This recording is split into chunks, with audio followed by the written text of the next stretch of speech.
Check कर लेते हैं आपकी वोकेबलरी क्या चल रही है। तो पहला शब्द है क्यूपिडिटी। क्यूपिडिटी मीन्स होता है लालच। सिनोनियम रहेगा ग्रीड, लेकिन ग्रीड नहीं है तो सिनोनियम एवराइज भी होता है। तो क्यूपिडिटी का आंसर एवराइज रहेगा।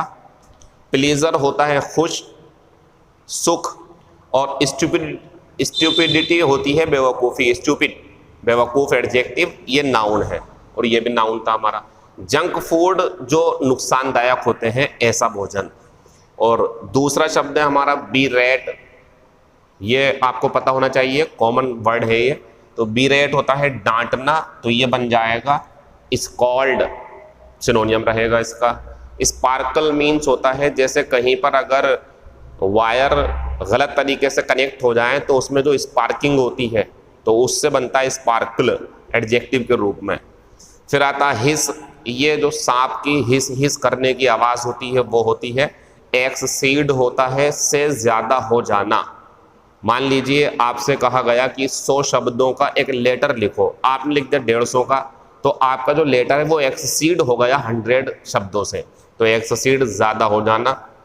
शॉर्ट साइट, सॉरी मायोपिक, इस शब्द को आप ध्यान से देखो, ये होता है निकट दृष्टि दोष, निकट दृष्टि।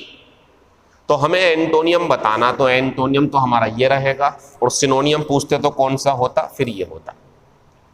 तो एंटोनियम पूछ रहे हैं तो वो दूरदृष्टि, ये होता है अल्पदृष्टि मतलब निकट दृष्टि। इसका एक सिनोनियम और हम कह सकते हैं फार साइटेड, ये दोनों एक दूसरे में सिनोनियम है। अच्छा, थ्रिलिंग क्या होता है? थ्रिलिंग मीन्स कोई ऐसी चीज़ जो रोमांच पैदा करे, जिसे देखने में डर भी लगे और मज़ा भी आए, वो कहलाता थ्रिलिंग। तो मायोपिक हो गया निकट दृष्टि, एंटोनियम रहेगा लॉन्ग साइटेड। सिनोनियम पूछते तो ये होता। फिर आते हैं मोरिबंड, ये होता है बच्चों मरता हुआ। जैसे कभी आप देखते हो कहीं एक्सीडेंट हो गया और वहाँ व्यक्ति की हालत ऐसी है कि बस वो मरने ही वाला है, लेकिन उससे ठीक पहले, तो मरने से ठीक पहले की अवस्था की बस मर जाएगा, वो कहलाता है मरने की कगार पर, मोरिबंड। इसका एंटोनियम पूछेंगे तो ये लगाएंगे, क्योंकि फ्लोरिश मीन्स होता है आगे बढ़ना, उन्नति करना और अच्छी हालत में होना, ये एंटोनियम रहेगा। अगर सिनोनियम पूछते हैं हमसे तो ये होता डाइंग, मरना। और मीन अगर वर्ब के रूप में हो तो मतलब होना, एडजेक्टिव के रूप में हो तो फिर नीच होता है। और एक्यूज, ये आरोप लगाना, ये पता होगा आपको। तो ये एंटोनियम सिनोनियम रहे हमारे। कैपिटल पनिशमेंट एक ईडियम है, कॉमन ईडियम है, ये अक्सर किताबों में मिल जाती है। आंसर रहेगा सजाए मौत। कैपिटल पनिशमेंट का मतलब होता है द पनिशमेंट ऑफ डेथ। फिर आता कुक द बुक्स। अब कुक द बुक्स का मतलब होता है अपने अकाउंट्स में फेरबदल करना, यानी कि जब टैक्स से बचना है किसी कंपनी को, तो वो बिजनेस में जो अपने अकाउंट को, खर्चों को या कमाई को छिपाने के लिए नया अकाउंट बनाती है, वो उस टाइम पे तो काम करते हैं, उसे बोलते हैं कुक द बुक्स। ये खास करके टैक्स से बचने के लिए होता है।